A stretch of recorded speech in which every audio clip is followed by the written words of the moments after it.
Mes mains tremblaient. Du sang partout. L'alarme du monitoring hurlait dans le bloc opératoire et je ne trouvais pas la source du saignement. Pression chute. 70/40. L'anesthésiste criait derrière moi. Mais je ne pouvais pas lever les yeux. Mes doigts fouillaient l'abdomen de ma patiente, cette femme de 34 ans que j'avais ouverte il y a à peine 15 minutes pour une supposée appendicite compliquée. Sauf que ce n'était pas une appendicite. Ou plutôt, ce n'était pas que ça. J'avais ouvert son ventre comme je l'avais fait 100 fois auparavant, ici même à Paris, dans cet hôpital où j'exerçais depuis 8 ans. Un geste habituel. Précis. Routinier. Mais dès l'instant où j'ai écarté les muscles abdominaux, j'ai compris que quelque chose ne tournait pas rond. Les tissus étaient gonflés. Inflammés. Les anses intestinales semblaient déplacées, tordues dans une position qui n'avait aucun sens anatomique. Et puis il y avait cette odeur âcre, infectieuse, écœurante. Aspiration. L'infirmière s'est précipitée avec le tube. J'ai plongé ma main plus profondément. Et c'est là que je l'ai sentie. Une masse pulsatile. Chaude. Vivante. Juste sous mes doigts. Mon cœur s'est arrêté.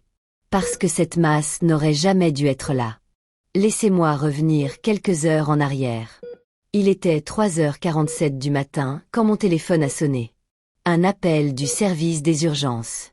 Une jeune femme, 34 ans, transportée en ambulance depuis le 18e arrondissement. Douleurs abdominales aiguës. Fièvre à 39 degrés Celsius. Vomissements. Défense abdominale généralisée.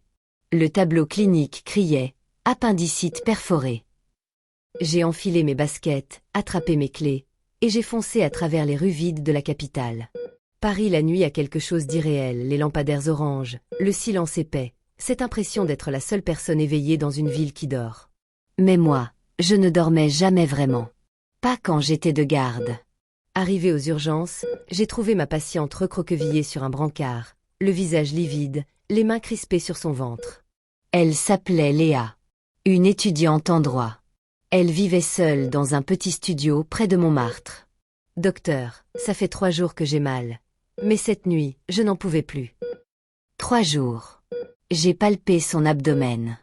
Dur comme du bois. Brûlant. Elle a crié au moindre contact. On l'emmène au bloc. Maintenant. Les analyses sanguines étaient catastrophiques. Globules blancs explosés, CRP à plus de 300. Tous les signes d'une infection massive. Appendicite compliquée, probablement perforée. Peut-être un abcès. Il fallait ouvrir, nettoyer, retirer l'appendice avant que la septicémie ne la tue. Simple. Classique. J'avais fait cette opération des dizaines de fois. Sauf que rien n'allait être simple. 40 minutes plus tard, Léa était endormie sur la table d'opération. L'équipe était en place, 2 infirmières, un interne, l'anesthésiste. Le bloc était silencieux, baigné dans cette lumière froide et blanche que je connaissais si bien. J'ai pris mon scalpel. Incision médiane. Nette. Précise. J'ai écarté la peau, les tissus sous-cutanés, le fascia, les muscles. Et là, tout a basculé. Le liquide qui s'est échappé n'était pas clair. Il était jaune verdâtre. Épais. Nauséabond. Merde. L'interne à côté de moi a reculé d'un pas. J'ai plongé ma main à l'intérieur. Les anses intestinales étaient collées entre elles. Agglutinées dans une masse compacte et fibreuse. Comme si tout l'intestin grêle avait été pris dans une gangue inflammatoire. Occlusion intestinale, j'ai murmuré. Mais ce n'était pas logique. L'occlusion ne donnait pas ce genre d'infection massive. Pas comme ça. J'ai continué à palper, doucement, méthodiquement. Et puis mes doigts ont touché quelque chose. Une structure gonflée. Tendue. Prête à exploser. L'appendice. Sauf qu'il n'était pas juste enflammé. Il était nécrosé. Noir. Suppurant. Collé contre une anse intestinale elle-même distendue, violacée, sur le point de se perforer. 2 pathologies. Simultanées. Entrelacées. Une occlusion intestinale et une appendicite gangréneuse. Ensemble. Au même endroit. Au même moment. C'est pas possible. L'interne a chuchoté ce que je pensais. Mais c'était là. Sous mes yeux. Sous mes mains. Une bombe à retardement. On a besoin d'un autre chirurgien. Maintenant. Ma voix était calme, mais mon cerveau hurlait. Parce que je venais de comprendre l'ampleur du problème. L'appendice était tellement nécrosé qu'il s'était littéralement soudé à l'intestin grêle. Et cet intestin était obstrué par une bride d'une bande de tissu cicatriciel qui comprimait la lumière intestinale et coupait la circulation sanguine. Si je touchais l'appendice, je risquais de perforer l'intestin. Si je touchais l'intestin, je risquais de libérer des litres de pus dans l'abdomen. Et Léa était déjà en train de faire un choc septique. Pression à 85/50, a annoncé l'anesthésiste. Fréquence cardiaque à 130. Ses constantes chutaient. J'ai inspiré profondément. Pas le choix. Il fallait y aller. J'ai commencé par libérer les adhérences, ces filaments de tissu fibreux qui collaient les anses intestinales entre elles. Chaque geste devait être millimétré. Un faux mouvement et c'était la catastrophe. Ciseaux.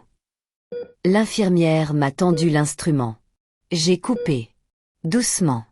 Lentement. Une adhérence. Puis une autre. Puis une autre. Le liquide purulent continuait de s'écouler. L'aspiration tournait à plein régime. Mais ça ne suffisait pas. On perd du terrain, docteur, a dit l'anesthésiste. Il faut accélérer. Mais je ne pouvais pas accélérer. Parce qu'un seul geste trop brusque et Léa mourait sur la table. Et puis ça a empiré. J'ai dégagé une dernière adhérence et soudain, un jet de liquide sombre a giclé sur mes gants. L'intestin venait de se perforer. Merde, merde, merde. L'interne a sursauté. Compresse. Vite. On a tamponné la zone, mais le contenu intestinal continuait de fuir. Il fallait suturer. Immédiatement. Sauf que l'appendice était juste à côté, prêt à exploser lui aussi. J'ai pris une décision. On retire l'appendice en premier. Mais docteur, l'intestin. Je sais. J'ai attrapé une pince. J'ai saisi l'appendice par sa base, ce moignon noirâtre et putride, et j'ai commencé à le disséquer. Mes mains bougeaient toutes seules. Instinct pur. Adrénaline. Chaque seconde comptait. Le monitoring hurlait. Les alarmes se superposaient. Pression à 70/40. Saturation à 88%. Docteur, elle décompense. Je ne répondais plus. Je ne pouvais plus. Mes doigts disséquaient, coupaient, ligaturaient. L'appendice est sorti. Noir. Gonflé. Dégoulinant. Je l'ai jeté dans la cuvette. Suture intestinale. Maintenant. On a retourné l'anse perforée. J'ai pris une aiguille. J'ai cousu. Point par point. Méthodiquement. Le liquide continuait de fuir, mais de moins en moins. Pression remonte. 80/50. Un peu d'air dans mes poumons. Mais ce n'était pas fini. Parce qu'il restait l'occlusion. La bride intestinale qui comprimait l'intestin grêle était épaisse. Fibreuse. Probablement le résultat d'une ancienne infection, peut-être une appendicite larvée que Léa avait eue des années auparavant sans le savoir. Mais maintenant, cette bride étranglait l'intestin. Il fallait la couper. Ciseaux fins. J'ai glissé la pointe des ciseaux sous la bride. J'ai senti la résistance. J'ai appuyé. Clic. La bride s'est rompue. L'anse intestinale s'est détendue instantanément. Le sang a recommencé à circuler. La couleur violacée a lentement viré au rose. C'est bon. C'est bon. L'interne murmurait comme une prière. J'ai vérifié chaque centimètre d'intestin. Pas d'autre perforation. Pas d'autre nécrose. Lavage abdominal. 5 litres. On a inondé la cavité péritonéale avec du sérum physiologique stérile. Encore et encore. Jusqu'à ce que le liquide ressorte clair. Drain. J'ai placé 2 drains dans l'abdomen pour évacuer les sécrétions post-opératoires. Et puis j'ai refermé. Fascia. Muscles. Peau. Point par point. Quand j'ai retiré mes gants, ils étaient trempés de sueur sous le latex. Constante stable, a annoncé l'anesthésiste. Pression à 110/65. Saturation à 98%. Léa était vivante. 3 heures s'étaient écoulées. 3 heures où j'avais eu l'impression de naviguer dans le noir, sans repère, sans certitude. 3 heures où j'avais cru que Léa allait mourir sur ma table. Mais elle était là. Intubée. Endormie. Mais vivante. Je suis sortie du bloc, j'ai retiré ma blouse tachée de sang, et je me suis effondrée sur une chaise dans le couloir. Mes mains tremblaient encore. L'interne s'est assis à côté de moi. Docteur, qu'est-ce qui s'est passé là-dedans?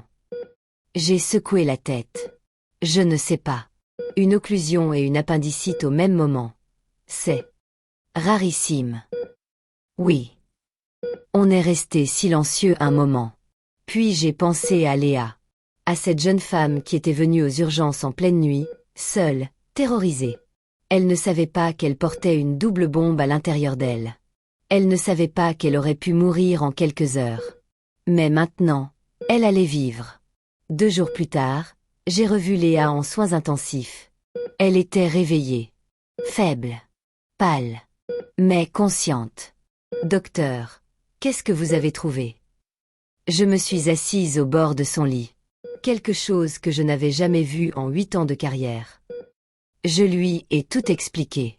L'appendice gangréné. L'occlusion intestinale. La perforation. Le chaos dans le bloc. Elle m'a écouté en silence, les yeux écarquillés. J'aurais pu mourir. Oui. Elle a fermé les yeux. Mais vous m'avez sauvé. Je n'ai pas répondu tout de suite. Parce que la vérité, c'est que j'avais eu peur. Une peur viscérale. La peur de perdre une patiente. La peur de ne pas être à la hauteur. On vous a sauvé, j'ai fini par dire. Toute l'équipe.